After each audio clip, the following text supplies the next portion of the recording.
The papers sat on the kitchen table like a coiled snake. Natalie stood in the doorway of her own kitchen, grocery bags cutting into her palms, staring at the manila envelope that had been placed carefully on the table she had scrubbed clean just this morning.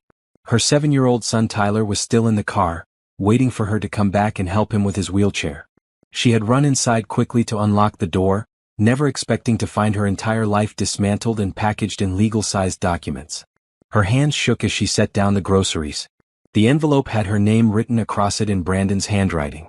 Bold, clear, final. She knew before she opened it. A wife always knows. The paper inside was crisp, official, stamped with a lawyer's seal. Petition for dissolution of marriage. The words blurred as tears filled her eyes, but she forced herself to read every line. Brandon Michaels was divorcing Natalie Michaels. Irreconcilable differences. He wanted the house sold, assets split, and minimal child support for Tyler. Minimal child support for their disabled son. The front door opened behind her. Brandon walked in and he wasn't alone. A woman followed him, younger, prettier, wearing expensive perfume that filled the kitchen with a scent that made Natalie want to vomit. The woman's hand rested possessively on Brandon's arm. "Good you found them," Brandon said, his voice flat and businesslike as if he were discussing a work presentation rather than the destruction of their 10-year marriage. "This is Stephanie. We wanted to tell you together." Natalie's mouth opened but no sound came out. She looked at Stephanie, who had the decency to look slightly uncomfortable but not apologetic. This woman knew. She knew about Tyler, about the family she was helping to destroy, and she had done it anyway. "Tell me what?" Natalie finally managed, though she already knew. Her voice sounded strange to her own ears, distant and hollow. Brandon shifted his weight, crossing his arms. "I'm in love with Stephanie. I have been for 8 months. I can't do this anymore, Natalie. This life, this marriage, it's not what I want. It's too hard. Tyler's condition, the medical bills, the constant appointments, I never signed up for this." "You're his father," Natalie whispered. "He needs you. He needs professional care that I can't provide," Brandon said coldly. "You're better at all that stuff anyway. The therapy, the doctor visits, the special equipment. I'm not cut out for it. Stephanie and I want to start fresh. We're moving to Portland next month. She got a job offer there and I'm going with her." Natalie grabbed the edge of the table to steady herself. "You're leaving? You're leaving us? What about Tyler? What about his surgery next month?" Brandon's jaw tightened. "The surgery is your decision. I never agreed to it. Look, I'll pay what the court makes me pay for child support, but that's it. I need to live my own life. I'm only 33 years old. I can't spend the rest of my life taking care of a kid who will never be normal." The words hit her like physical blows. Stephanie had the grace to look at the floor, but she didn't let go of Brandon's arm. She didn't defend Tyler. She didn't say anything at all. "Never be normal?" Natalie repeated, her voice rising. "He's your son. He's smart and funny and brave and he's fighting every single day. How dare you?" "I've made up my mind," Brandon interrupted. "Sign the papers. Don't make this harder than it has to be. You can have full custody. I don't want to fight you on that. Just let me go." Natalie looked at him, really looked at him, and saw a stranger. The man she had married, the man who had cried tears of joy when Tyler was born, the man who had promised to love her in sickness and in health, was gone. In his place stood someone who could abandon his own child because caring for him was inconvenient. "Get out," Natalie said quietly. "I need to pack some things." "Get out," she screamed, and Stephanie jumped. "Get out of this house right now. Both of you." Brandon held up his hands. "Fine. I'll come back tomorrow when you're calmer. Sign the papers, Natalie. There's no point in fighting this." They left, and Natalie stood alone in her kitchen, surrounded by grocery bags full of food she had bought to make Brandon's favorite dinner. She had been planning to surprise him. She had been planning to tell him tonight that she'd gotten a part-time job at the local library to help with expenses. She had been planning to show him Tyler's report card, all A's despite the challenges he faced every day. Instead, her husband had just walked out the door with another woman, leaving behind nothing but legal documents and broken promises. A car horn honked outside. Tyler. She had forgotten about Tyler. Natalie ran outside, wiping her tears quickly. Her son sat in the back seat of their old sedan, his wheelchair folded in the trunk, looking at her with concerned eyes that were far too old for his 7 years. "Mom? Are you okay? You were gone a long time." She opened his door and unbuckled him, lifting him carefully. He was getting heavier, harder to carry, but she would carry him for the rest of her life if she had to. "I'm fine, baby. Just fine. Let's get you inside. Was that Dad? I saw his car. And there was a lady with him. Natalie's heart cracked a little more. Yes, that was Dad. Is he coming to my therapy appointment on Thursday? She carried Tyler into the house, settled him on the couch, and knelt in front of him. His dark eyes searched her face, and she knew she couldn't lie to him. Tyler had cerebral palsy, but there was nothing wrong with his mind. He was sharp and observant, and he deserved the truth. Dad is going away for a while, she said carefully. He needs to work on some things. He's leaving us, isn't he? Tyler asked, and his voice was small and hurt. Because of me. Because I can't walk right. Because I'm too much trouble. No. Natalie grabbed his hands. No, Tyler, don't you ever think that. This has nothing to do with you. You are perfect exactly as you are. Dad is making a choice, and it's the wrong choice, but it's his choice. Not yours. Never yours. Tyler nodded, but tears rolled down his cheeks. All the kids at school have dads who come to their games and stuff. I never had that. And now I won't have a dad at all. Natalie pulled him into her arms and held him while he cried. She cried too, silently, into his hair. She cried for the father he deserved and didn't have. She cried for the marriage she had believed in that turned out to be a lie. She cried for the future she had imagined that would never happen. But even as she cried, something hard and cold formed in her chest. Determination. Anger. Strength. Brandon had made his choice. He had chosen comfort over commitment. He had chosen a new woman over his own son. He had chosen the easy path over the right one. Fine. Natalie would show him exactly what he had thrown away. She would show him what she was capable of. She would build a life for Tyler that was so full of love and opportunity that her son would never feel less than, never feel like a burden, never feel unwanted. And Brandon? Brandon would live the rest of his life knowing he had walked away from the best thing that ever happened to him. She pulled back and wiped Tyler's tears. How about we order pizza tonight? Extra cheese, your favorite? Tyler nodded, trying to smile. Can we watch that superhero movie too? Absolutely. We can do whatever we want now. As she called in the pizza order, the divorce papers still sat on the kitchen table. Natalie glanced at them and made a decision. She would sign them. She would let Brandon go without a fight. She would give him exactly what he asked for. But he would regret it. She didn't know how yet, but she would make sure of it. What Brandon didn't know, what he couldn't possibly know, was that Natalie had received a certified letter just 3 days ago. A letter she hadn't opened yet because she'd been too busy scheduling Tyler's medical appointments and trying to keep their family afloat. A letter from a law firm in Boston regarding an inheritance from a great-aunt she had only met twice in her entire life. The letter sat in her purse, forgotten in the chaos of daily life. Tomorrow she would open it. Tomorrow her entire world would change. But tonight she would sit with her son, eat pizza, watch superheroes save the day, and plan her own kind of rescue mission. Brandon had made the biggest mistake of his life. And Natalie was just getting started. The letter felt heavy in Natalie's hands. She sat at the library during her lunch break, hidden in the back corner where the old encyclopedias gathered dust and no one ever ventured. Tyler was at school, Brandon had packed his things and moved out 2 days ago without a backward glance, and Natalie was alone with the certified letter that had been burning a hole in her purse. The return address read, Morrison, Whitfield and Associates, Estate Attorneys, Boston, Massachusetts. Her great-aunt Patricia had died. Natalie remembered meeting her exactly twice. Once at a family reunion when Natalie was 6, and once at Natalie's college graduation. Aunt Patricia had been eccentric, wealthy, and childless. She had told Natalie at graduation that she reminded her of herself when she was young. Determined, intelligent, and unafraid of hard work. Natalie had sent Christmas cards every year after that, never expecting anything in return. It was just the polite thing to do. Aunt Patricia had sent brief notes back, always ending with, keep being remarkable. Now Aunt Patricia was gone and apparently she had remembered Natalie. With trembling fingers, Natalie opened the envelope. Inside was a letter from an attorney named Robert Morrison. Dear Ms. Natalie Michaels, it is with great pleasure that I inform you that you are the primary beneficiary of the estate of Patricia and Hamilton. Ms. Hamilton passed away peacefully on August 3rd, leaving behind specific instructions regarding the distribution of her assets. To you, Ms. Michaels, she has left the following. Her investment portfolio, currently valued at $97 million. Her real estate holdings, including properties in Boston, New York, and Miami, valued at $34 million. Her art collection, valued at $12 million.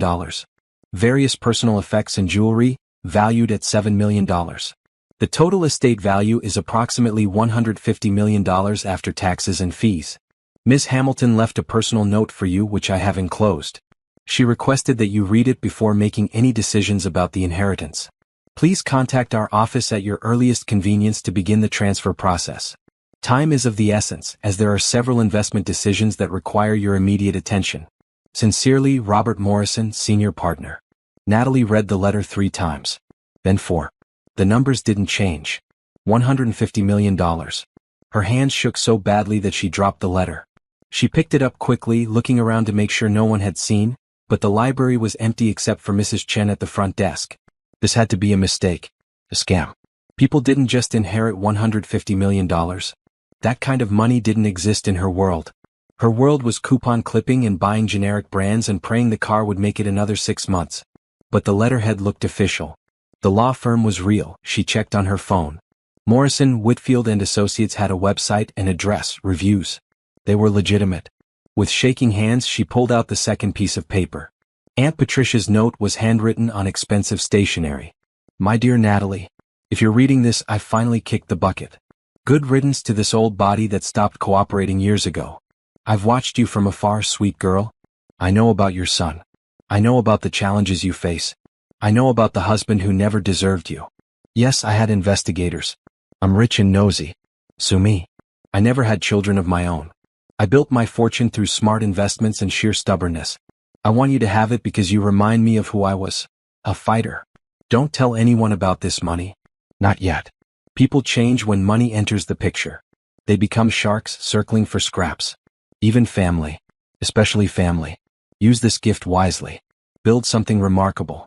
Take care of that beautiful boy. And live the life you deserve. Don't waste a single tear on people who walked away from you. They showed you who they were. Believe them. Be remarkable, Natalie. You always were. With love, Aunt Patricia. Yes, buy yourself something ridiculously expensive and impractical. You've earned it. Natalie pressed the letter to her chest and cried. Not tears of sadness, but of relief, of hope, of possibility.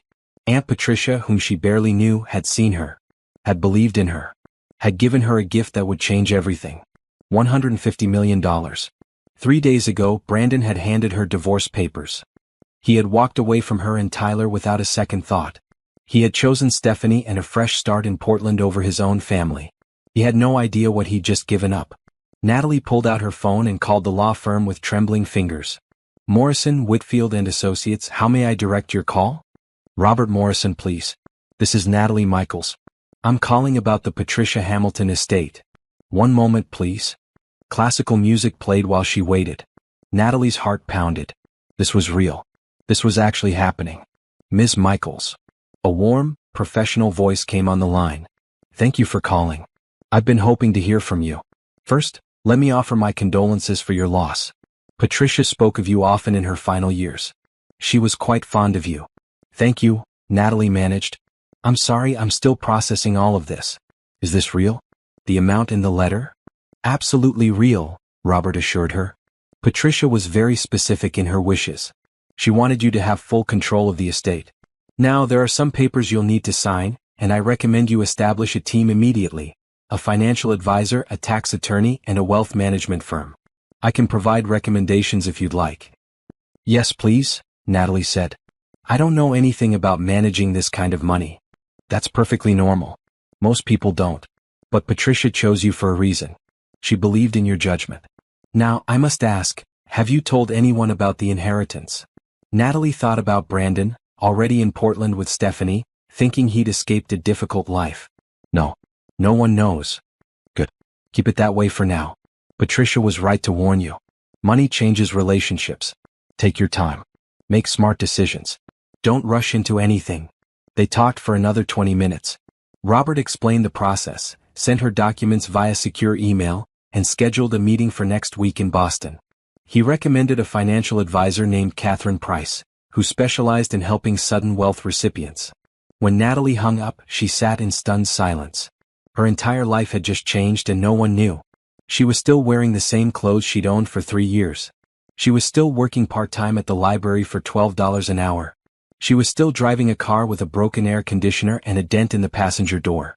But she had $150 million. Her phone buzzed. A text from Brandon. Did you sign the papers yet? Lawyer needs them by Friday. Don't drag this out. Natalie stared at the message. Brandon had no idea. He thought he was leaving behind a struggling single mother with a disabled child and mounting medical bills. He thought he'd made the smart choice, the easy choice. He had no idea he'd just walked away from a fortune. Part of her wanted to tell him, just to see his face. Just to watch him realize what he'd lost. But Aunt Patricia's words echoed in her mind, don't tell anyone about this money. Not yet. Aunt Patricia was right. If Brandon knew, he'd fight the divorce. He'd claim he deserved half. He'd manipulate and scheme and try to take what wasn't his. No. He'd made his choice. He chose Stephanie. He chose to abandon Tyler. He chose to walk away. Now he would live with that choice. Natalie typed a response, I'll sign them. I want this over with too. She hit send and immediately called the lawyer Robert had recommended. She needed the best divorce attorney money could buy. She needed to make sure Brandon got exactly what he asked for. Minimal child support, a quick divorce, nothing more. And then she needed to disappear from his radar completely. By the time Brandon realized what he'd done, it would be too late. Natalie opened her laptop and started making lists. She had always been good at planning, at organizing, at making things work with limited resources. Now she had unlimited resources, and she was going to use every single dollar to build a life that Brandon could only dream about.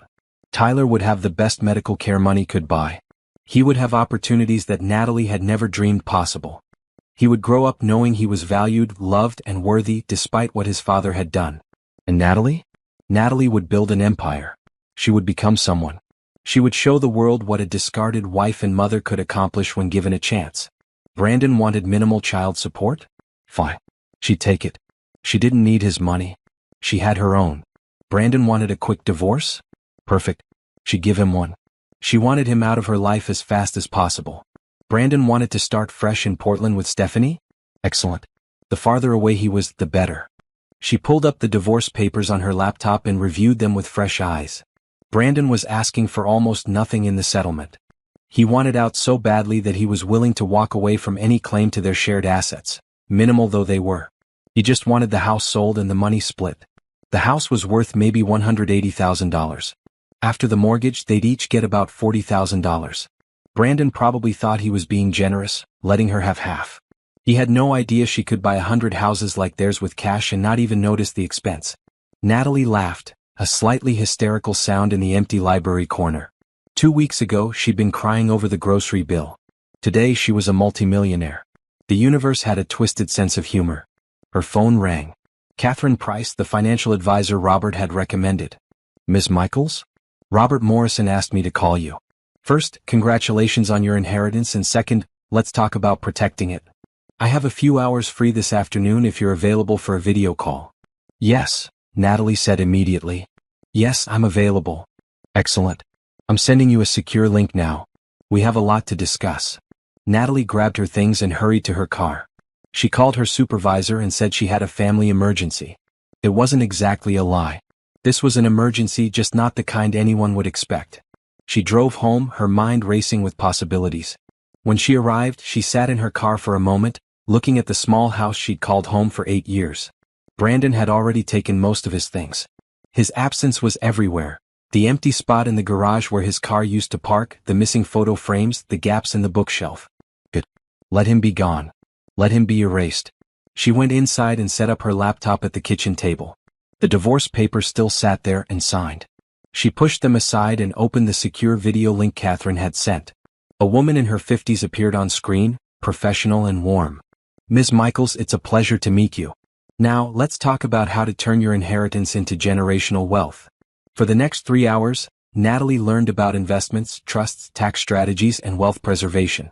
Catherine was patient, explaining everything in simple terms, never making Natalie feel stupid for asking questions. The most important thing, Catherine said, is to take your time. You don't have to make all your decisions today. But there are a few immediate actions I recommend. Establish a trust to protect the assets, set up separate accounts, and create a monthly budget. How much do you need to live on? Natalie thought about it. Right now? Maybe $3,000 a month for basic expenses. But Tyler needs surgery soon, and that will cost about $80,000 out of pocket even with insurance. Done and done, Catherine said, typing notes. We'll transfer $100,000 into a personal checking account for immediate needs. The rest stays invested and working for you. With proper management, you should be able to live on the returns alone and never touch the principal. We're talking about $5 to $7 million a year in income, conservatively. Natalie felt dizzy. $5 million a year. She currently made $25,000 a year. Now, Catherine continued, do you have any specific goals? Things you want to accomplish with this money? Natalie thought about Tyler, about all the doors that had been closed to him because they couldn't afford to open them. I want to help other families like mine. Families with disabled children who can't afford good care. I want to build something that matters. Catherine smiled. Then that's exactly what we'll do. Patricia would have loved that. They talked for another hour, making plans, setting goals. When they finally hung up, Natalie felt like she could breathe for the first time in years. The future wasn't terrifying anymore. It was full of possibility. She picked up a pen and signed the divorce papers. Brandon wanted his freedom? He could have it. She didn't need him anymore. She never would again. Natalie waited exactly 2 weeks before making her first move. 2 weeks of smiling at her library job while Catherine and her team set up trusts, accounts, and investment strategies. 2 weeks of driving Tyler to therapy in their old car while a new custom-accessible van sat on order. 2 weeks of living in the same small house while she quietly searched for the perfect new home. Brandon had no idea. He texted occasionally, asking about the divorce papers she'd mailed back signed. He wanted to know when the house would sell. He wanted his $40,000 so he could put a down payment on a condo in Portland with Stephanie. Natalie responded with short, polite messages. Working on it. Lawyer says it takes time. We'll let you know. She wasn't lying. Her lawyer was working on it. Just not in the way Brandon expected. On a Tuesday afternoon, Natalie left work early and drove to the expensive side of town. The kind of neighborhood she used to drive through slowly, looking at the houses and wondering what it must be like to live without worrying about every penny. Now she was here to buy one. Her real estate agent, Patricia Coleman, no relation to Aunt Patricia, but Natalie took it as a good sign, met her at a stunning house at the end of a quiet street. It was a single-story home which was perfect for Tyler. Wide doorways for his wheelchair. An open floor plan. A huge backyard with enough space for a therapy pool. This one just came on the market, Patricia said as they walked through the front door. The owner is relocating for work and needs to sell quickly. It's priced at $850,000, but I think we can get it for $800,000 if we move fast. The house was beautiful. Hardwood floors, huge windows, a kitchen that looked like something from a magazine. But what made Natalie's heart race was the bedroom at the back. It was huge, with its own bathroom that was already set up for accessibility. The previous owner's mother had been in a wheelchair. This is perfect, Natalie said. I'll take it. Patricia blinked. Don't you want to see the other houses I have lined up? I have 3 more to show you today. No need. This is the one. How fast can we close? Well, with financing it usually takes 30 to 45 days. I'm paying cash, Natalie interrupted. How fast can we close with cash? Patricia's eyes widened. Cash? For the whole amount? Yes. I want to be in this house within 2 weeks if possible. Patricia pulled out her phone immediately. Let me call the seller's agent right now. A cash offer with a quick close? They'll jump at it. We can probably do $780,000 if you're willing to waive inspection. Done. Draw up the papers. 20 minutes later, Natalie had made an offer. 20 minutes after that, it was accepted. She would close in 10 days. She stood in the empty living room, imagining Tyler's face when he saw his new bedroom. Imagining him using the therapy pool in the backyard. Imagining a life where they weren't cramped and stressed and constantly worried about money. Brandon didn't know. He was in Portland, probably shopping for furniture with Stephanie, thinking about his fresh start. Thinking he'd escaped his responsibilities. Thinking Natalie was still struggling in that small house, trying to figure out how to pay for Tyler's surgery. Let him think it. Natalie drove straight from the house to meet with the principal at Riverside Academy, the best private school in the state for children with special needs. The tuition was $45,000 a year. She used to look at their website and dream. Now she was sitting in the principal's office, filling out enrollment papers. Tyler will love it here, Principal Anderson said warmly. She was a woman in her 60s with kind eyes and 30 years of experience. We have a full therapy team on staff, small class sizes, and we focus on helping each child reach their full potential. When would you like him to start? As soon as possible, Natalie said. Next month? We usually have a waiting list, but we just had a family relocate. We can take him on November 1st if that works. Natalie wrote a check for the first semester. $45,000. The amount would have destroyed her bank account 2 weeks ago. Now it was nothing. Principal Anderson looked at the check, then at Natalie with new respect. We're so happy to have Tyler here. Would you be interested in joining our parent board? We're always looking for dedicated parents who want to be involved. I'd love that, Natalie said honestly. She wanted to be part of Tyler's school life. She wanted to know his teachers, his friends, his world. As she left the school, Natalie felt lighter than she had in years. Tyler would have the best education, the best therapy, the best chance at living his fullest life. And Brandon would never know he'd walked away from the money that made it all possible. That evening, Natalie sat Tyler down in the living room. He'd had a good day at school, his regular school, not knowing that in 3 weeks he'd be starting somewhere new. Baby, I need to talk to you about some changes, she said carefully. Tyler's face fell. Is Dad coming back? No, Natalie said. Dad is not coming back. But that's okay because we're going to be just fine. Better than fine. Do you remember Great Aunt Patricia? Tyler scrunched up his face, thinking. The old lady who sent Christmas cards? That's right. Well, she passed away and she left us some money. Enough money that we can move to a new house, a house that will be much easier for your wheelchair. And you're going to start at a new school, a school that has therapists and special equipment and teachers who really understand how to help you. Tyler's eyes went wide. Really? How much money? Enough, Natalie said simply. Enough that you never have to worry about doctors or therapy or anything like that again. Enough that we're going to be just fine. Does Dad know? Natalie paused. No. And I don't want you to tell him. Can you keep a secret? Tyler nodded seriously. He was good at secrets. He'd learned to be, growing up with a father who was embarrassed by him. I won't tell. Is this like superhero secret identity stuff? Natalie smiled. Exactly like that. We're going to live our regular lives, but we have a secret power now. The power to take care of ourselves and help other people too. Cool, Tyler said. Then, more hesitantly, will the new school be better? The kids at my school now, some of them are mean about my wheelchair. Natalie's heart clenched. I know, baby. The new school will be different. All the kids there have different challenges. Some use wheelchairs, some don't. Some have other things they're working on. But everyone understands that being different is okay. When do we move? 2 weeks. Want to come see the new house this weekend? Yes. Tyler pumped his fist. Can I have my own bathroom? You can have your own bathroom. This is the best day ever. Natalie hugged him close. If only Brandon could see this. If only he could see what he'd given up. But he was too busy playing house with Stephanie to care. Her phone buzzed. A text from Brandon. Any updates on the house sale? Real estate agent keeps giving me the runaround. Natalie smiled. The real estate agent was giving him the runaround because Natalie had instructed her to. She wanted the divorce finalized before Brandon found out about anything. She wanted him legally cut off from her life before he realized what had happened. She typed back, lawyer says we should have the divorce finalized in another week. Then we can sell the house. The divorce would be final in 3 days. Her lawyer, the best in the state, had fast-tracked everything. Brandon's lawyer, a cheap attorney he'd found online, had no idea what he was dealing with. Once the divorce was final, Natalie would sell the house. She'd give Brandon his $40,000. And then she would disappear from his life completely. New house, new phone number, new everything. He'd never find her unless she wanted to be found. Over the next week, Natalie worked silently and efficiently. She hired a moving company. She transferred Tyler's medical records.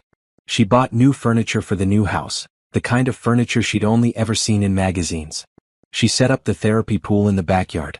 She bought Tyler a new wheelchair, top of the line, custom made for his needs. She also hired a lawyer to start the process of creating a foundation. The Natalie Michaels Foundation for Disabled Children. Its mission, to provide grants, equipment and support services to families who couldn't afford quality care for their disabled children. She endowed it with $10 million to start. Catherine had been right. With smart investments, Natalie was earning almost $500,000 a month in returns. She could live like royalty and still have millions left over to help others. On the day the divorce became final, Natalie took herself out to lunch at an expensive restaurant downtown. She sat alone at a table, ordered a steak that cost $75, and toasted to her freedom with a glass of wine that cost more than she used to spend on groceries for a week. She wasn't celebrating the end of her marriage. She was celebrating the beginning of her new life. Her phone rang. Robert Morrison, her estate attorney. Natalie, congratulations. The divorce is final. You're a free woman. Thank you, Robert. Now, has he asked any questions? Has he seemed suspicious?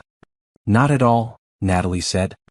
He just wants his money from the house so he can move on with his life. Perfect. Keep it that way. The less he knows, the better. Now, about the foundation you want to start, I have the paperwork ready. When can you come to Boston to sign? Next week. I'm moving into the new house this weekend, but after that, I'm free. Excellent. Oh, and Natalie? Patricia would be proud of you. The way you're handling this, the way you're protecting Tyler and building something meaningful, it's exactly what she hoped you'd do. Natalie's eyes stung with tears. I wish I'd known her better. She knew you better than you think. She had investigators following your life for years. She knew about Brandon's affairs, yes, plural. Stephanie wasn't the first. She knew about his gambling problem that he hid from you. She knew everything. And she still chose you because she saw your strength. Don't ever doubt that you deserve this. Brandon had other affairs? Multiple affairs? And gambling? Natalie felt sick. How long had he been lying to her? I didn't know about the gambling, she said quietly. Of course you didn't. He was good at hiding it. Patricia's investigators found out he'd racked up about $30,000 in credit card debt that you don't know about. He was planning to leave you with half of it in the divorce. But the divorce papers? Your lawyer made sure you're not responsible for any debt incurred solely in his name. You're protected. He'll have to deal with that debt alone. Natalie leaned back in her chair. Brandon had been planning to saddle her with debt while he ran off to Portland? While she was left to raise their son alone, struggling with medical bills and now his gambling debts too. He really had thought she was nothing. He really had thought he could use her and throw her away. Thank you for telling me, she said. You deserve to know the truth. Now go enjoy your new house and your new life. Brandon made his bed. Let him lie in it. That weekend, Natalie and Tyler moved into their new home. The moving company handled everything, carefully transporting the few belongings they wanted to keep and leaving the rest behind. Tyler's reaction to his new room made Natalie cry. He wheeled himself around, looking at everything, the adjustable desk, the special lift system, the huge TV, the wall of bookshelves. Mom, this is like a room from a movie, he breathed. Is this really all mine? All yours, baby. He wheeled into his bathroom and gasped.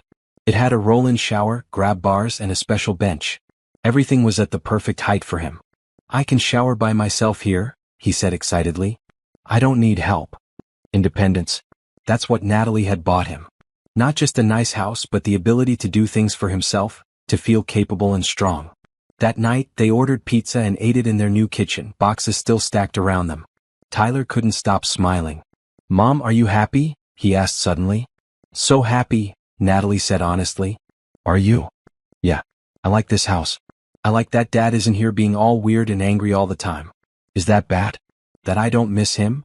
Natalie's heart broke a little. No, baby. That's not bad. He didn't treat you the way a father should. It's okay to feel however you feel about that. Good. Because I don't miss him at all. I have you and you're way better than him anyway. Natalie hugged him tight. We're going to be so good, Tyler. Just wait and see. She had no idea how right she was. 3 months after the divorce, Natalie's new life was unrecognizable. She woke up in her beautiful bedroom, sunlight streaming through floor-to-ceiling windows that overlooked her landscaped backyard. Tyler was already up. She could hear him in his room talking to someone on a video call. His new tutor who came 3 times a week to supplement his schoolwork. Natalie stretched and checked her phone. 7 emails from Catherine about investment opportunities. 2 from Robert about the foundation paperwork. 1 from Principal Anderson about Tyler's progress at Riverside Academy. And 1 from an unknown number. She opened it and her stomach dropped. Natalie, it's Brandon. I got your new number from your mom. We need to talk. Something weird is going on and I think you're hiding something from me. Call me. Natalie deleted the message immediately and blocked the number. Then she called her mother. Hi, honey, her mom answered cheerfully. Mom, did you give Brandon my new number? Pause. He called last week asking for it. He said he needed to talk to you about Tyler's medical bills. Was I not supposed to give it to him? Natalie closed her eyes, counting to 10. Her mother meant well, but she didn't understand the situation. Natalie hadn't told her family about the inheritance yet. As far as they knew, she was just getting by after the divorce. Mom, please don't give him any information about me. We're divorced. He gave up his right to know about my life when he walked out on us. But he's Tyler's father. He's a man who abandoned his disabled son. He doesn't get updates. He doesn't get my number. He doesn't get anything. Okay. Her mother sighed.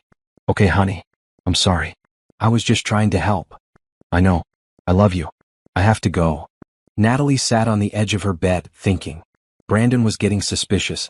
That was a problem. She'd been so careful, but somehow he'd noticed something. She needed to be more careful. She got dressed in new clothes, nice clothes, designer clothes, but nothing too flashy, and went to make breakfast. Tyler wheeled into the kitchen, already dressed for school. Morning, Mom. Can James come over after school today? He wants to see the pool. James was Tyler's new best friend from Riverside Academy. He also used a wheelchair and loved video games. The two boys had bonded immediately. Of course. I'll pick you both up after school. Awesome.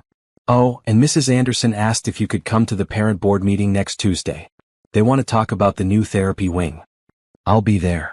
After dropping Tyler at school in their new accessible van, Natalie drove to her office. Yes, she had an office now. On the top floor of a downtown building. Natalie Michaels Investments, the sign on the door read. Her assistant, Monica, greeted her with a smile. Good morning. Your 10 o'clock meeting is confirmed. The architect will be here with the plans for the first therapy center. Natalie poured herself coffee and sat at her desk. 6 months ago, she'd been shelving books at the library. Now she was building an empire. The therapy center was her first major project. She'd bought a building on the east side of town and was converting it into a state-of-the-art facility for children with disabilities. Physical therapy, occupational therapy, speech therapy, all under one roof, all offered on a sliding scale based on family income. The architect arrived at 10 sharp, a woman in her 40s named Rachel Stone. She spread the plans across Natalie's conference table. I think you're going to love this, Rachel said. We've incorporated all your requests. The hydrotherapy pool here, sensory rooms here, private therapy suites here. We've made everything wheelchair accessible, of course, and we've designed the space to be calming and welcoming. Natalie studied the plans, making notes. I want to add more natural light. Floor-to-ceiling windows if possible. And can we add a garden courtyard? Something the kids can enjoy. Absolutely. I'll revise the plans and get them back to you by Friday. Perfect. And Rachel? Thank you for understanding my vision. This matters so much to me. Rachel smiled. It's the best project I've ever worked on. Usually, I'm designing office buildings or condos. This is something that will actually help people. It's an honor. After Rachel left, Natalie had back-to-back meetings. A real estate agent showing her potential properties for the second and third therapy centers. A lawyer finalizing the foundation paperwork. Catherine discussing new investment opportunities. During lunch, Natalie opened her laptop and checked her investment portfolio. Catherine had invested the money brilliantly. Real estate holdings in 3 states. Stock portfolios that were performing above market average. Startup investments in promising tech companies. In 3 months, her $150 million had grown to $167 million. She'd also donated $5 million to various charities supporting disabled children. She'd endowed scholarships at Riverside Academy. She'd given grants to families struggling with medical bills. And she'd done it all anonymously. No one knew where the money was coming from. She was just a concerned donor. Her phone rang. Robert Morrison. Natalie, I have news. Brandon filed a motion to revisit the divorce settlement. He's claiming you hid assets during the divorce proceedings. Natalie's blood ran cold. What? Apparently, someone told him you've been spending money. A lot of money. He hired a private investigator who found out about the new house and Tyler's new school. He's putting 2 and 2 together. Can he do that? Can he reopen the divorce? He can try, but he won't succeed. The inheritance came after the divorce was filed. It's not marital property. You didn't hide anything, you received it after he'd already started the divorce process. Legally, he has no claim to it whatsoever. Natalie exhaled. So I'm safe. Completely safe. But he's not going to be happy when he finds out. I recommend you prepare yourself for some unpleasant confrontations. Let him try. He made his choice. That's the spirit. I'll file a motion to dismiss his claim. With prejudice so he can't try again. After hanging up, Natalie sat back in her chair. Brandon was coming after her money. Of course he was. The moment he realized she had something he wanted, he came crawling back. Well, he was about to learn a very expensive lesson about consequences. That evening, Natalie sat with Tyler in their living room watching him play video games with James.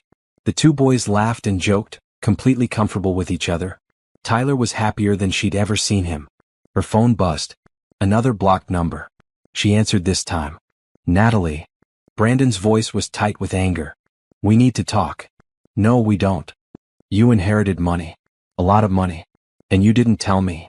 I inherited money after you filed for divorce. After you left me and your son. It's none of your business. We were still married when you got it. I'm entitled to half. Natalie actually laughed. No, Brandon, you're not. Ask your lawyer. Oh wait, you can't afford a good lawyer, can you? You're stuck with that bargain basement attorney who didn't bother to check if I had received any money after you filed. My lawyer, on the other hand, is the best in the state. And he says you're entitled to exactly nothing.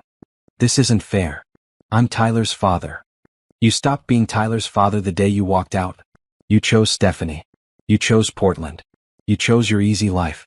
Now you get to live with that choice. Natalie, please. I made a mistake.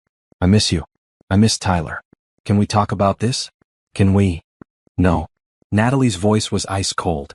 You don't get to come back now. You don't get to pretend you care. You left us when things were hard. You called our son a burden. You said he'd never be normal. Those were your words, Brandon. Your choices. Live with them. I'll fight this in court. Go ahead. Waste your money on lawyers. You'll lose. The inheritance is legally mine. You have no claim to it. And even if you did, I'd spend every penny fighting you before I let you have a single dollar. You chose to walk away. You don't get to walk back. She hung up and blocked the number. Tyler looked up from his game. Was that Dad? Yeah. What did he want? Natalie hesitated, then decided on the truth. Tyler deserved that. He found out about our money. He wants some of it. Tyler's face hardened in a way that was far too old for an 8-year-old. He can't have it. He left us. He doesn't get to come back just because we have money now. That's exactly right. And he's not getting any of it. I promise. Good. Tyler turned back to his game. James watched this move. The conversation was over for him. He'd processed it, decided Brandon wasn't worth his time, and moved on. Natalie wished she could do the same so easily. But she couldn't. Because Brandon wasn't going to give up. She knew him. Once he got an idea in his head, he was like a dog with a bone. He'd keep trying, keep pushing, keep fighting. Fine. Let him fight. She had better lawyers, more money, and the moral high ground. He had nothing but regret and greed. She knew which side would win. Over the next few weeks, Brandon tried everything. He called from different numbers, all of which she blocked. He showed up at the library where she used to work, only to find out she'd quit months ago. He tried to contact Tyler's old school, but Tyler didn't go there anymore. He even tried to file a police report claiming Natalie had kidnapped Tyler. The police laughed him out of the station after confirming that Natalie had full legal custody. Finally, his lawyer sent a formal letter demanding financial disclosure. Natalie's lawyer sent back a formal letter telling him to go pound sand, legally speaking. Meanwhile, Natalie's empire continued to grow. The first therapy center was under construction. She'd bought 2 more buildings for future locations. She'd invested in 3 startup companies focused on accessibility technology. She'd established a scholarship fund at Riverside Academy that would provide full tuition for 10 students a year. She'd also started dating again. Nothing serious, just casual dinners with men she met through her new social circles. It felt good to be wanted, to be treated well, to remember what it was like when a man opened doors and asked about her day and actually listened to the answers. Brandon had made her feel worthless. Small. Like she was lucky he'd stayed as long as he had. Now she knew the truth, he'd been lucky she'd stayed. She'd been the one holding everything together, managing Tyler's care, keeping the house running, maintaining their life while he'd been off gambling and having affairs and planning his escape. She'd been the strong one all along. She just hadn't known it. One evening, Natalie attended a charity gala for disabled children. She wore a dress that cost more than her car used to, and she felt beautiful. She donated $50,000 at the auction, anonymously. A man approached her during the cocktail hour. He was tall, handsome, well-dressed. "I'm sorry to bother you, but I saw you bid on the therapy equipment package. Are you involved with disability services?" "I am," Natalie said. "I have a son with cerebral palsy, and I'm opening a chain of therapy centers." "That's wonderful. I'm Julian Rivers. I'm an architect. I design accessible buildings." They talked for hours. Julian was smart, funny, and genuinely interested in what she was doing. He volunteered with disability organizations. He understood the challenges families faced. He didn't treat Tyler's disability like a tragedy or an inconvenience. He was everything Brandon wasn't. When the gala ended, Julian asked for her number. She gave it to him. As she drove home that night, Natalie realized something. She was happy. Genuinely, deeply happy. Her son was thriving. Her business was growing. She was helping people. She was building something meaningful. And Brandon? Brandon was in Portland, probably fighting with Stephanie about money, drowning in debt he couldn't pay, regretting every choice he'd made. That wasn't her problem anymore. She'd moved on, moved up, and moved forward. And she was never looking back. Brandon stared at his laptop screen, his coffee going cold beside him. The Facebook post had been shared over 1,000 times. Local philanthropist opens first therapy center for disabled children. And there was Natalie's photo. His Natalie. Except she didn't look like his Natalie anymore. She looked polished, confident, successful.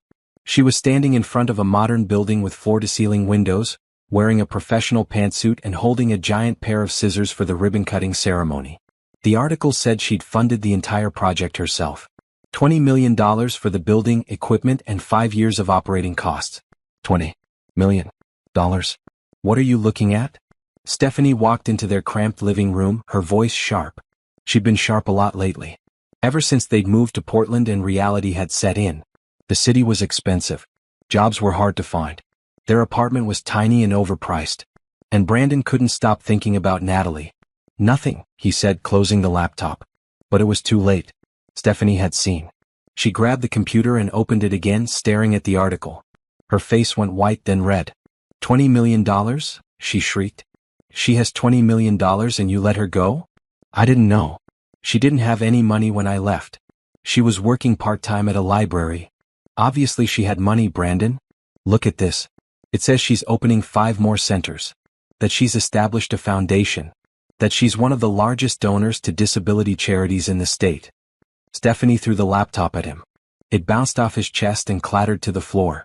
You told me you were leaving a struggling wife with medical bills? You said we'd be better off without them dragging us down. I thought we would be. Well, congratulations.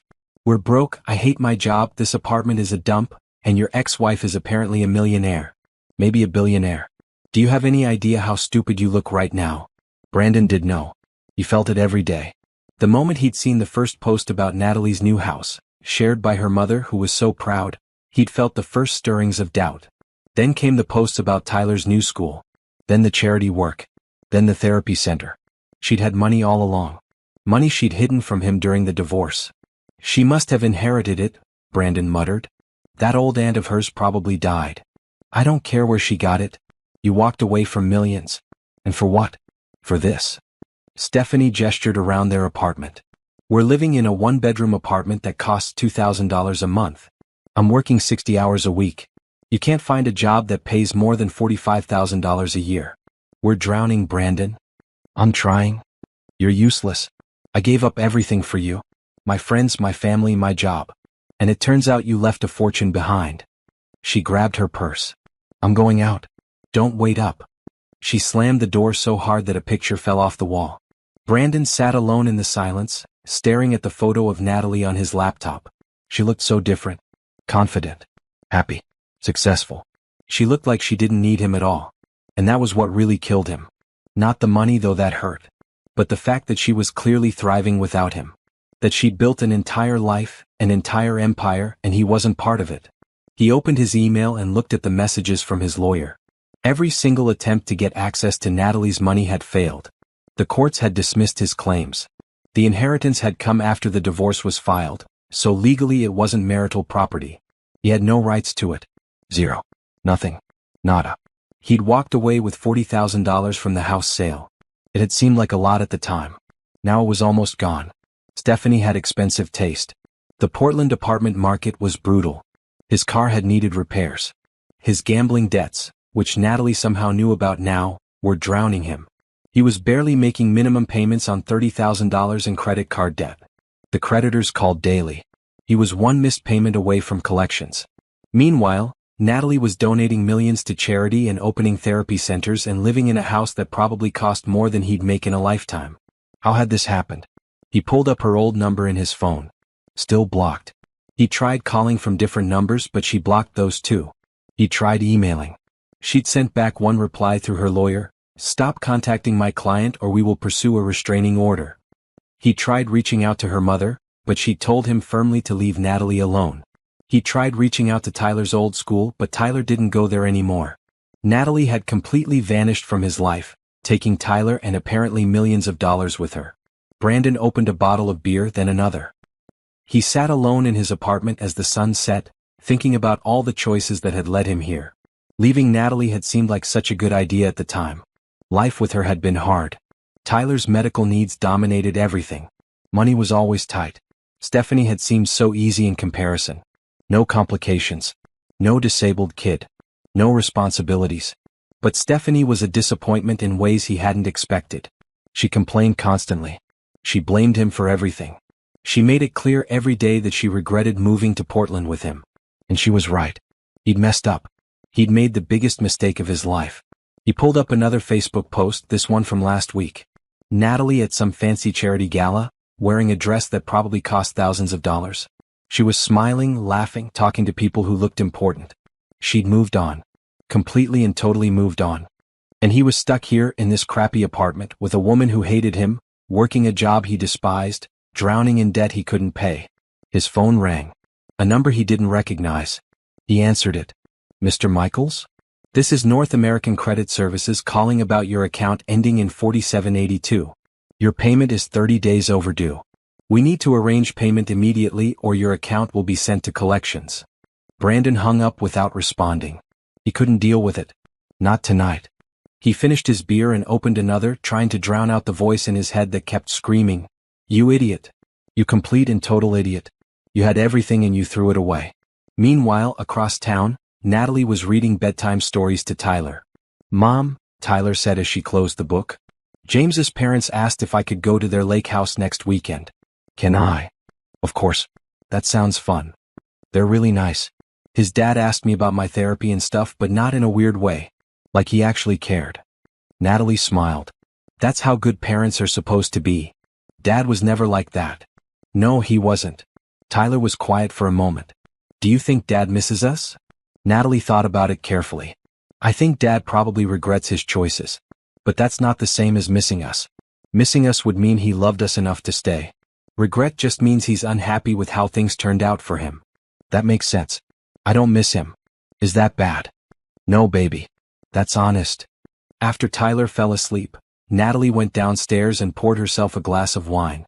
She sat in her beautiful living room, looking out at the pool in the backyard that was lit up with soft blue lights. Her phone buzzed. A text from Julian. "Still on for dinner tomorrow?" She smiled. "Absolutely. Looking forward to it." Julian had been a pleasant surprise. They'd been dating casually for a month now, nothing serious, just dinners and conversations. He was patient with her, understanding that she wasn't ready for anything intense. He never pushed. He just showed up, was kind to Tyler, and made her laugh. It was nice. Simple. Easy. Everything with Brandon had been complicated. Everything had been a fight. Even the good times had been tinged with stress about money or Tyler's health or Brandon's moods. With Julian, things were just pleasant. No drama. No tension. Just two adults enjoying each other's company. Her laptop chimed with an email. "Robert Morrison. Natalie just wanted to update you. Brandon's latest attempt to challenge the divorce settlement has been denied. Again." The judge was quite firm in his dismissal, noting that Mr. Michaels has wasted enough of the court's time. He's been warned that any further frivolous motions will result in sanctions. He's officially out of options. Congratulations. You're completely free of him. Natalie read the email twice, letting it sink in. It was over. Brandon couldn't touch her. Couldn't touch her money. Couldn't interfere in her life anymore. She was free. She replied, "Thank you, Robert. For everything." She closed the laptop and finished her wine. Tomorrow she had a meeting with the architect about the second therapy center. Next week, she was flying to New York to tour a building she was considering buying for the third center. Next month, she was attending a conference on disability rights where she'd been asked to speak on a panel. Her life was full, rich, meaningful. And Brandon? Brandon was learning what it meant to lose everything because you didn't know how to value what you had. She didn't feel sorry for him. Not even a little bit. He'd made his choices. Now he had to live with them. And she got to live with hers. The conference room on the 40th floor had a view that stretched for miles. Natalie sat at the head of the table, surrounded by business partners, lawyers, and architects, discussing the expansion of her therapy center chain. The Chicago location is ahead of schedule, Rachel Stone said, pointing to architectural renderings on the screen. We should be ready for a spring opening. Excellent. And the Miami location? We've encountered some permitting delays but nothing serious. Summer opening. Natalie made notes on her tablet. 5 therapy centers in development. 2 already open and serving hundreds of families. Her foundation had provided grants to over 1,000 families in just 6 months. She'd also invested in 3 companies developing assistive technology.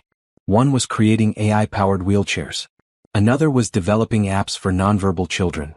The third was making affordable prosthetics using 3D printing. Her empire was growing exponentially. Catherine had been right. With smart investing, the money kept multiplying. She was now worth over $200 million. One more thing, her PR manager Claire spoke up. The Tribune wants to do a feature story on you. The secret philanthropist transforming disability care. It would be great publicity for the foundation. Natalie hesitated. She kept a relatively low profile up to this point. Press meant exposure. Exposure meant Brandon would definitely find out everything. Then again, Brandon already knew. He'd been trying to contact her for months. He'd filed 3 separate motions in court, all denied. He'd sent letters, emails, even shown up at the first therapy center's opening. Security had escorted him out. He already knew she had money. Hiding wasn't protecting her anymore. Okay, Natalie said. Set it up. But I have conditions. No photos of Tyler without his permission. No mention of Brandon by name. I'll talk about being a single mother and why this work matters, but I won't make my divorce public entertainment. Agreed. I'll set up the interview. After the meeting, Natalie had lunch with Catherine to review her portfolio. You're doing incredibly well, Catherine said, showing her the numbers. Your real estate investments alone have appreciated by 30%. The stock portfolio is up 22%. And the startup investments are starting to show serious returns. One of them is being acquired by a major tech company. Your share of that acquisition will be about $15 million. Natalie shook her head in disbelief.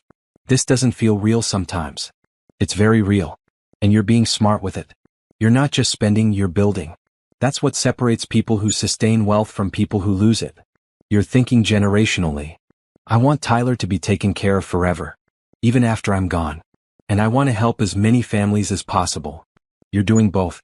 At this rate, you'll be worth $500 million in 5 years. $500 million. Natalie couldn't even comprehend that number. That evening, she attended a fundraiser for children's hospitals. She'd been attending a lot of these events lately, partly for networking, partly because she genuinely cared about the causes. She donated $100,000 to tonight's auction. Julian met her there, looking handsome in a dark suit. He kissed her cheek in greeting. They'd been dating for 3 months now, and it was getting more serious. He'd met Tyler several times and the two got along wonderfully. Julian never treated Tyler's disability as a problem to solve or an obstacle to overcome. He just treated Tyler like a smart, funny kid who happened to use a wheelchair. You look beautiful, Julian said, taking her hand. Thank you. You clean up pretty well yourself. They mingled with the other donors, and Natalie found herself in conversations with CEOs, doctors, and politicians. She held her own in these conversations now. 6 months ago she would have been intimidated. Now she was one of them, a major donor, a business owner, someone who made things happen. A woman approached her, elegantly dressed and radiating confidence. Natalie Michaels? I'm Senator Patricia Walsh. I've been hoping to meet you. Your work with disabled children is remarkable. They talked for 20 minutes about disability rights legislation. The senator was working on a bill to increase funding for special education and wanted Natalie's input. I'd be happy to testify if it would help, Natalie offered. That would be tremendous. I'll have my office contact you. After the senator moved on, Julian squeezed her hand. Look at you hobnobbing with senators. Natalie laughed. This is surreal. A year ago I was clipping coupons and buying generic cereal. Now I'm being asked to testify before Congress. You deserve it. You're doing amazing work. They danced during the gala's charity auction, and Natalie felt lighter than she had in years. This was her life now. Success. Purpose. Joy. Brandon couldn't hurt her anymore. He was a bad memory, nothing more. The next morning, Natalie woke to her phone ringing insistently. She grabbed it, seeing her lawyer's name. Robert? It's 6:30 in the morning. I know, and I'm sorry, but you need to see this. He sounded grim. Brandon gave an interview to a tabloid website. It went live an hour ago. I'm sending you the link. Natalie's stomach dropped. She opened her laptop and clicked the link Robert had sent. The headline made her blood boil. Disabled son's father speaks out. My ex-wife stole millions during our divorce. The article was full of lies. Brandon claimed Natalie had hidden the inheritance during their divorce. That she'd manipulated him into accepting a bad settlement. That she'd poisoned Tyler against him. That she was keeping him from seeing his son. It was all fabricated. Completely false. Worse, there was a photo of Tyler from Brandon's old Facebook page. Tyler at age 4 before his diagnosis, before the wheelchair. The caption read, Brandon's son whom he's now being kept from seeing. Natalie was shaking with rage. How dare he? How dare he use Tyler like this? How dare he lie about their divorce? Can we sue him? She asked Robert. Absolutely. Defamation, libel, unauthorized use of Tyler's image. We've got multiple angles. I'll file papers today. But Natalie, you need to be prepared. This might get messy. The tabloids will pick up the story. You might get media camping out at your house. Let them come. I'm not hiding. And I'm not letting Brandon's lies stand unchallenged. Good. I'll put out a statement through your PR team. We'll set the record straight. Natalie called Claire immediately. Have you seen the article?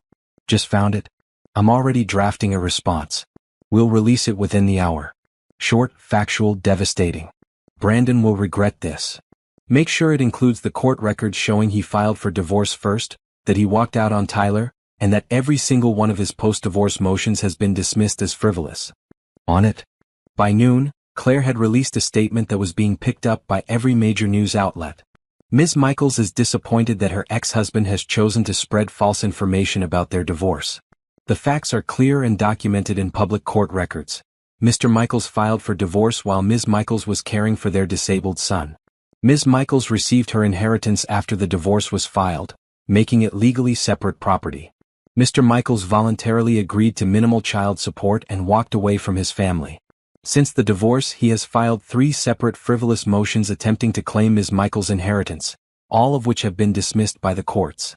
Ms. Michaels has built her wealth through smart investments and hard work, and she has used that wealth to help families with disabled children through her foundation and therapy centers. She will not be bullied or harassed by a man who chose to abandon his family and now regrets that choice. Any further false statements will be met with legal action.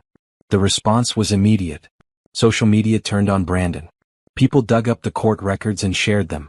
Brandon's lies were exposed. A reporter found Stephanie, who was angry enough at Brandon to tell her own story. He told me Natalie was struggling. He told me they had nothing. He left out the part where he was a gambling addict with $30,000 in credit card debt. He left out the part where he'd had multiple affairs. I moved to Portland for him and it's been a nightmare. Natalie didn't steal anything. Brandon threw it away. By the end of the day, Brandon was the villain of the internet. His phone number was leaked. His address was shared. People sent him messages calling him every name imaginable. Natalie felt no sympathy. He tried to publicly humiliate her and Tyler. He'd gotten exactly what he deserved. Her phone rang. Julian. Are you okay? He asked immediately. I saw the article and your response. I'm fine. Angry but fine. Do you want me to come over? Or do you need space? This was why she was falling for Julian. He asked what she needed instead of assuming. He gave her room to process. Come over, she said. Tyler would like to see you. And so would I. That evening, Julian came over with pizza and a new video game for Tyler. The 3 of them sat together in the living room, and Natalie felt her anger slowly fade. This was her family now. Her and Tyler and maybe, eventually, Julian. People who showed up. People who cared. People who didn't run when things got hard. Brandon had made his choice. And she'd made hers. She chose this. This life. This happiness. This future. And she was never looking back. 6 months into their relationship, Julian asked Natalie and Tyler to go away with him for the weekend. Where? Tyler asked excitedly. He adored Julian, who treated him like any other kid rather than making his disability the center of every conversation. It's a surprise, Julian said with a grin. But I promise it's accessible and fun. They drove 3 hours north to a beautiful lake resort that Julian had specifically chosen because it was fully wheelchair accessible. The cabin he'd rented had ramps, wide doorways, and an accessible bathroom. Tyler's face lit up when he saw the lake. Can I swim? Absolutely. They have adapted water equipment, Julian said.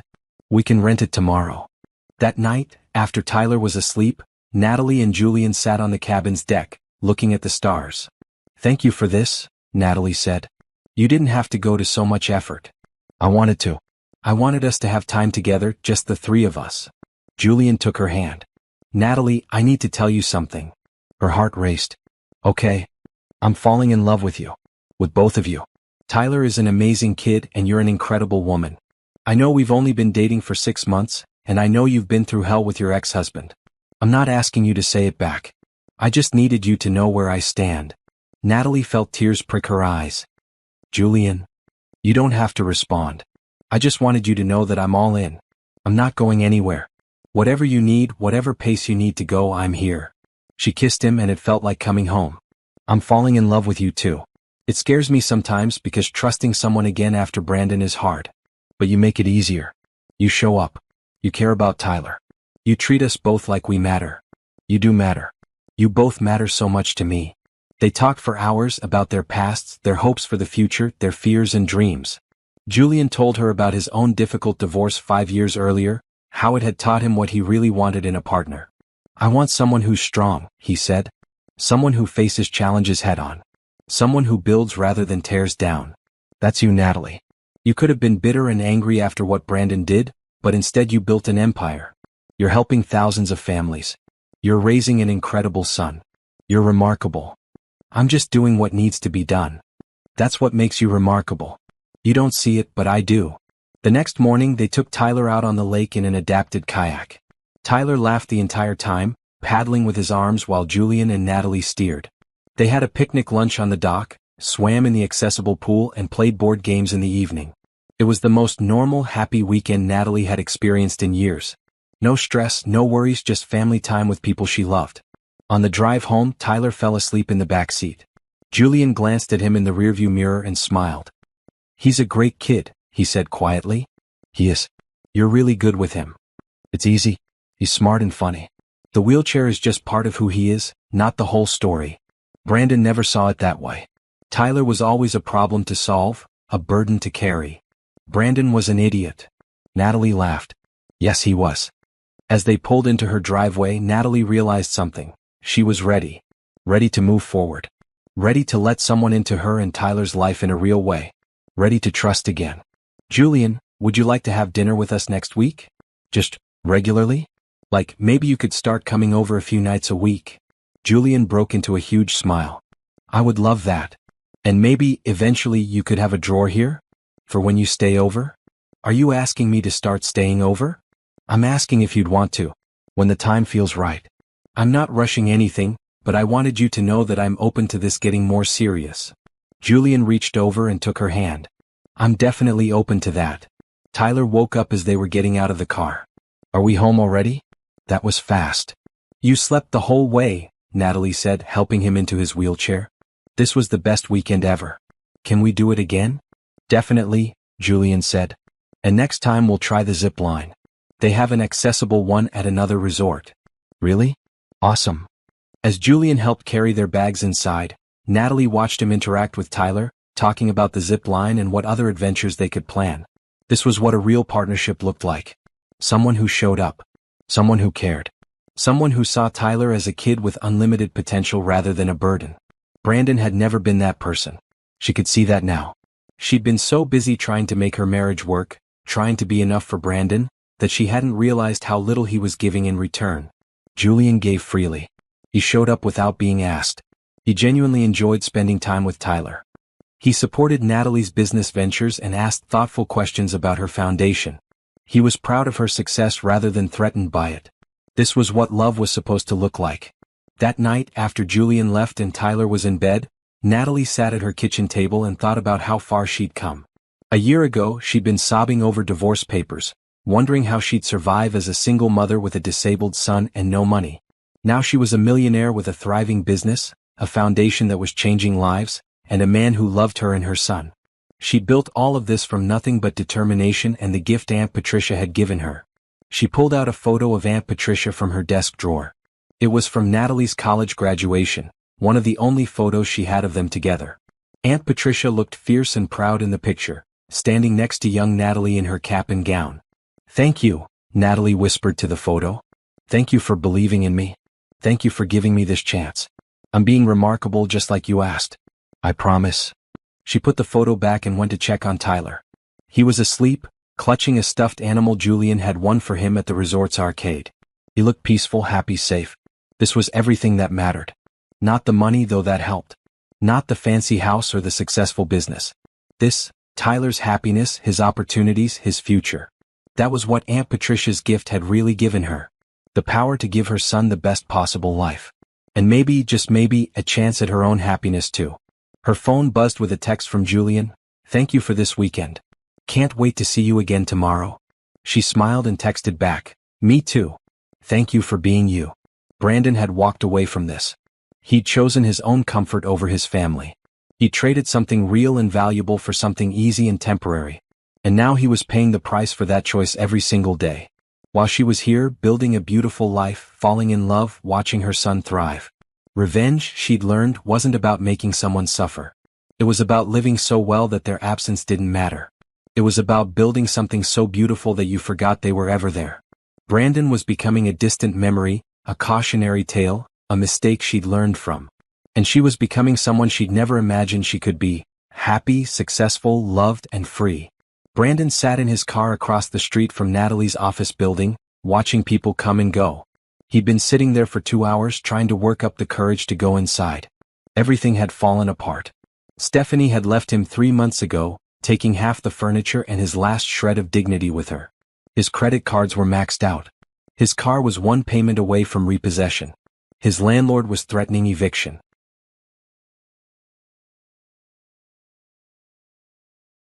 And Natalie? Natalie was on the cover of a magazine. Businesswoman of the Year. He'd seen it at the grocery store and nearly dropped his basket. She looked incredible in the photo. Professional, powerful, successful. Nothing like the tired, stressed woman he'd walked away from. The article inside detailed her empire. 5 therapy centers, a foundation that had given away millions, investment in tech companies, real estate holdings across 3 states. They estimated her net worth at $250 million. $250 million. And he'd walked away from her when she had exactly $347 in her personal checking account. He was an idiot. The biggest idiot in the world. Stephanie had told him so repeatedly before she left. "You had a millionaire wife and you traded her for me?" she'd screamed during their final fight. "What is wrong with you? What did you think was going to happen? That we'd live happily ever after in this dump while she built an empire? You're pathetic." She was right. He was pathetic. He tried everything to get Natalie's attention. Letters, emails, phone calls from different numbers. He'd shown up at the therapy center opening. He'd even tried to use Tyler as leverage, filing for custody just to get her to talk to him. Nothing worked. She'd blocked him at every turn. Her lawyers were better than his. Her money bought her protection he couldn't penetrate. He had one last idea. One desperate, stupid idea. He'd go to her office. He'd wait until she came out. He'd apologize. He'd beg. He'd do whatever it took to get her to listen. Maybe she'd forgive him. Maybe she'd remember the good times they'd had, back before Tyler's diagnosis, back when things were simpler. Maybe she'd give him another chance. Or maybe she'd just give him money to go away. He'd take that too. He wasn't proud anymore. He just needed to survive. At 3 o'clock, Natalie emerged from the building. Brandon's breath caught. She really did look incredible. She was wearing a navy suit that probably cost more than his entire wardrobe. Her hair was styled perfectly. She was talking on her phone, laughing at something the other person said. She looked happy. Really, genuinely happy. And then he saw why. A man walked up to her, tall, handsome, well-dressed. He kissed her, and she smiled up at him with a look that Brandon remembered but had never quite received himself. Pure joy. They walked to a car together, still talking, still smiling. The man opened her door for her. They drove away in a luxury sedan that probably cost more than Brandon made in 2 years. Brandon sat in his beat-up car and felt something break inside him. She'd moved on. Completely moved on. She had a new life, a new man, probably a new everything. And he was sitting here in a car that smelled like old fast food, planning to beg his ex-wife for money. He couldn't do it. He couldn't humiliate himself like that. Not after seeing her so happy, so successful, so far beyond him. He drove away, but he didn't go home. Instead, he found himself at a bar, ordering drinks he couldn't afford. The bartender raised an eyebrow at his credit card but ran it anyway. For now it still worked. Barely. Rough day? The woman next to him asked. She was in her 40s, tired-looking, nursing a beer. Rough life, Brandon muttered. I'll drink to that. She clinked her bottle against his glass. What's your story? And because he was drunk and desperate and had nobody else to talk to, Brandon told her everything. About Natalie, about Tyler, about walking away and realizing too late what he'd lost. The woman listened, her expression growing more disgusted with every word. Let me get this straight, she said finally. You walked out on your disabled kid and his mother. Then you found out she'd inherited millions. And now you're mad that she won't give you any of it. I'm not mad. You're mad. And you're stupid. Your wife didn't steal anything from you. You threw it away.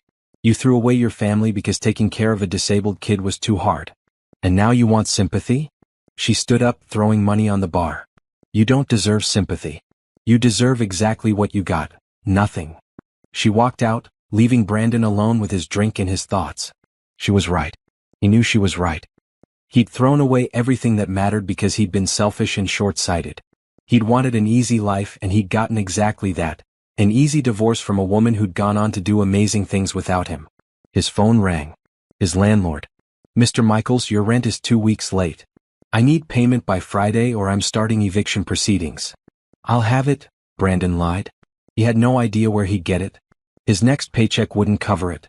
He had nothing left to sell. See that you do. Brandon ordered another drink. Then another.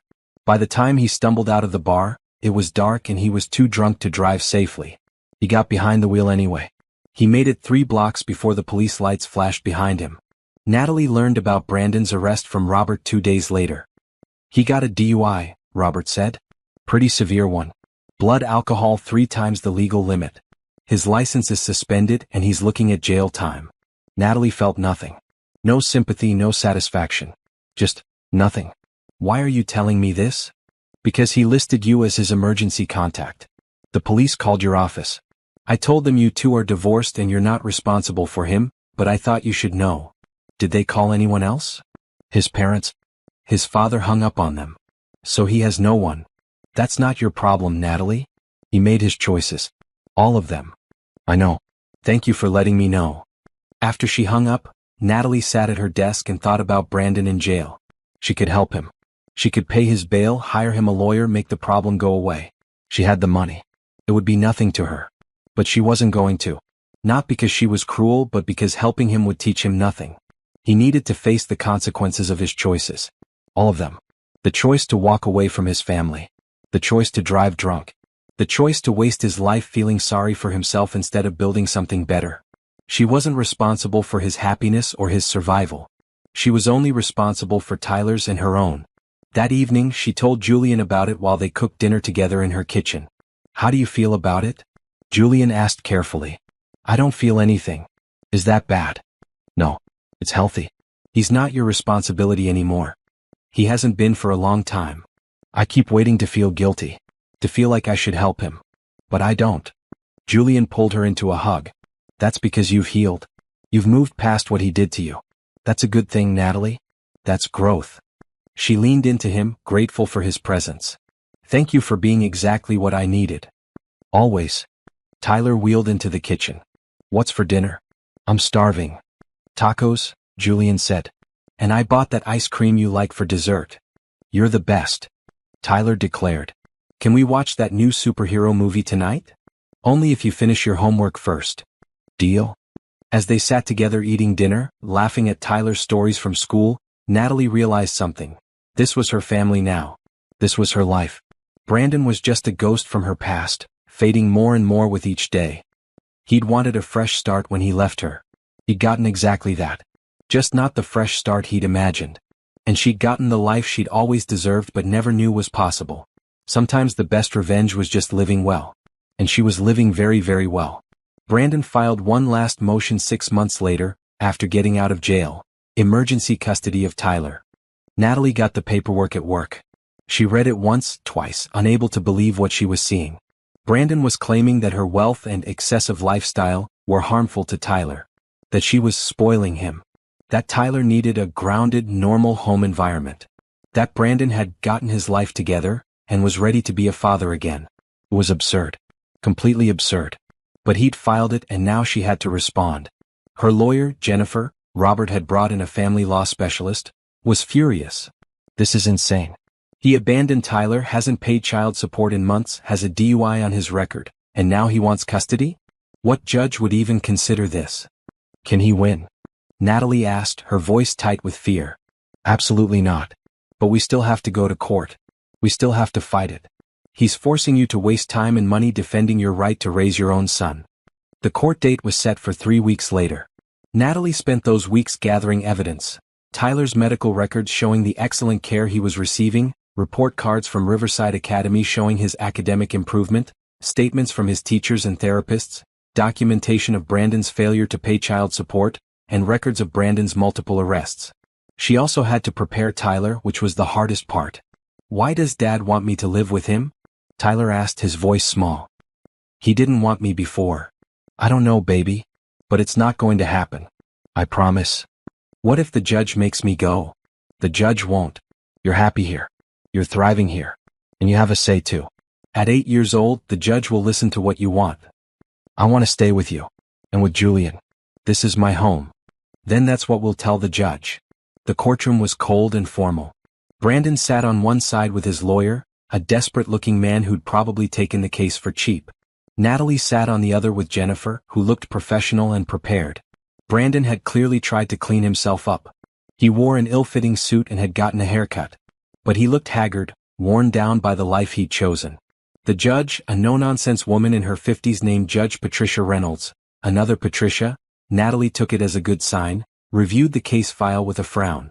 Mr. Michaels, you're seeking primary custody of your 8-year-old son, Tyler? Yes, Your Honor. I believe it's in his best interest. You filed for divorce 2 years ago, abandoning your disabled son and his mother to move to another state with your then-girlfriend. Is that correct? Brandon shifted uncomfortably. I made some mistakes.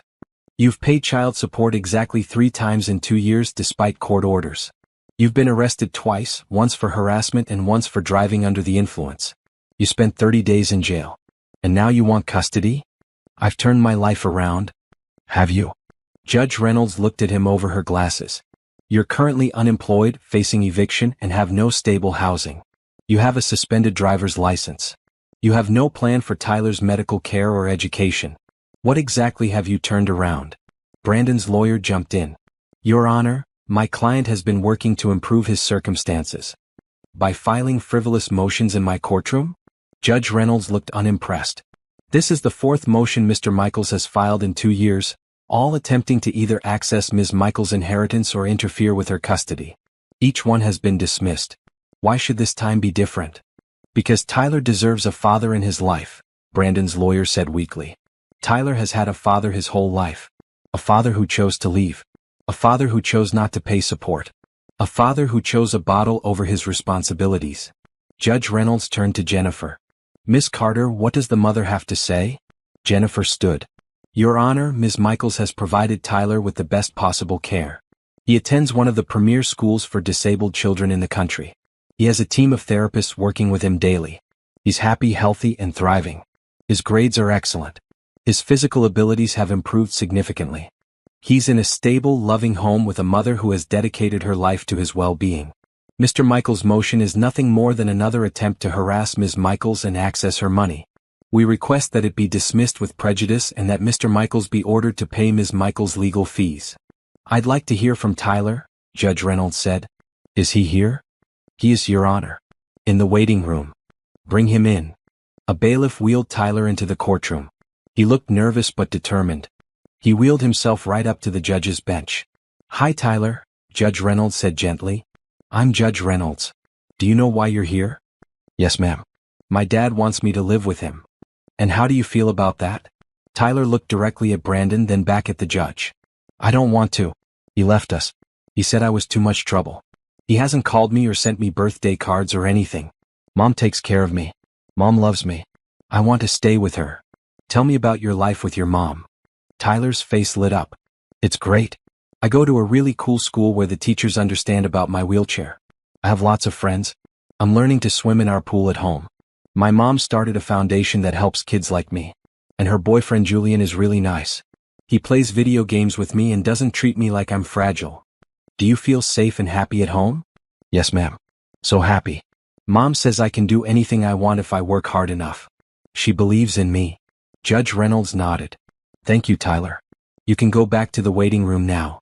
After Tyler left, Judge Reynolds turned to Brandon. Mr. Michaels, I've heard enough. Your motion is not only denied, it's denied with prejudice. That means you cannot file any further motions regarding custody without showing a substantial change in circumstances. And I don't mean Ms. Michaels' financial circumstances, I mean your own. Until you can demonstrate stable employment, stable housing, and at least 6 months of consistent child support payments, you have no business in this courtroom. Your Honor. I'm not finished. You will pay Ms. Michaels' legal fees for this hearing, which I estimate will be approximately $15,000. You will also resume your child support payments immediately, with an additional $100 per month toward your arrears. If you miss a single payment, I will hold you in contempt and you will go back to jail. Do you understand? Brandon's face was white. Yes, Your Honor. Good. Ms. Michaels, you retain full legal and physical custody of Tyler. Mr. Michaels' visitation rights are suspended until he can prove he's gotten his life together. This court is adjourned. The gavel came down with a sharp crack. Brandon sat frozen in his chair. His lawyer packed up his briefcase quickly, clearly wanting to get out of there. Brandon's eyes found Natalie's across the courtroom. She looked back at him with no emotion. No anger, no satisfaction, no pity. Just nothing. He'd lost. Completely and utterly lost. And this time it was final. Jennifer led Natalie out of the courtroom where Tyler was waiting. He looked worried. What happened? You're staying with me, Natalie said, pulling him into a hug. Forever. Dad can't take you away.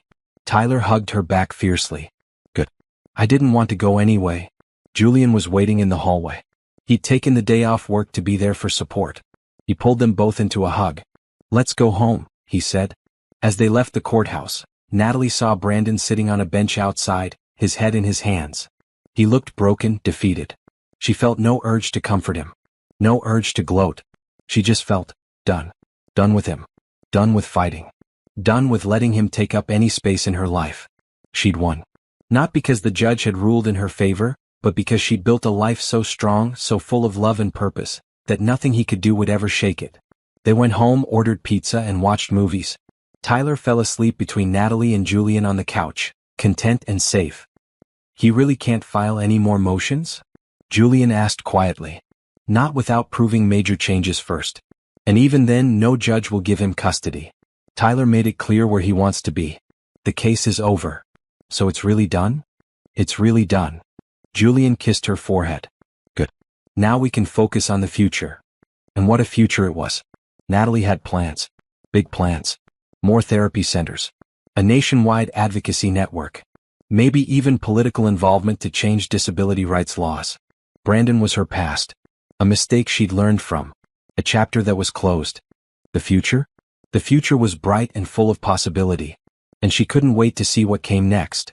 1 year later, Natalie stood in her backyard, watching Tyler race his friends around the pool in adapted floats.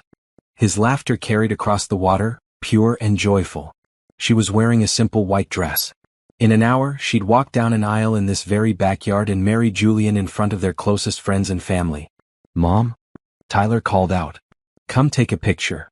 She walked over, careful not to get her dress wet, and posed with Tyler and his friends. These kids, all from Riverside Academy, all with different abilities, all thriving, represented everything she'd built over the past 2 years.